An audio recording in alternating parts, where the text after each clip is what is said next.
నమస్తే దోస్తులు, ఎట్లున్నారు? మంచిగున్నారా? అందరైతే మంచిగా ఉండాలి. ఇక ఇవాళ ఏం చేస్తారు అనుకుంటారా? ఇక టమాటాను ఎండు రొయ్యలు అయితే చేస్తాను. ఇక మన పద్ధతిలో ఒకసారి చేసుకోండి, కమ్మగా ఉంటుంది. ఓకేనా? ఇక ఎండు రొయ్యలు ఒక గ్లాస్ తీసుకున్నాను. మంచిగా ఇక దూరగా అయితే వేపుకోవాలి. వేపుకున్న తర్వాత ఇక గరం పానీ ఇక మంచి వేడి నీళ్ళల్లో ఒక 15 నిమిషాలు నానబెట్టుకోవాలి. ఎందుకంటే ఇక ఇసుక పుసుక మొత్తం పోతుంది. ఇక ఇక ఉప్పు చేప కూడా పడుందని చెప్పి ఇక దానికి జతగా అయితే వేసినాను అనమాట. ఇక ఎట్లా చేస్తానని ఏందో ఒకసారి అయితే చూసేర్రి. ఓకేనా దోస్తులు? ఎందుకంటే ఇక మంచిగా ఉంటుంది. ఇక మన ప్రాసెస్లో ఒకసారి చేసుకోర్రి, మీకే అర్థమైద్ది.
వాటర్ ఎందుకు పోసిందంటే నేను ఉప్పు చేప మనం వేసినాం కదా దోస్తులు, అందుకని వాటర్ అది ఉప్పు చేప ఉడకాలని చెప్పి వాటర్ అయితే పోసిన.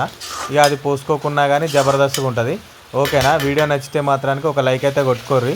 ఇక సబ్స్క్రైబ్ చేసుకోకపోతే సబ్స్క్రైబ్ అయితే చేసుకోర్రి. ఉంటానా మరి. ఇక జై జవాన్, జై కిసాన్, జై హింద్, జై భారత్.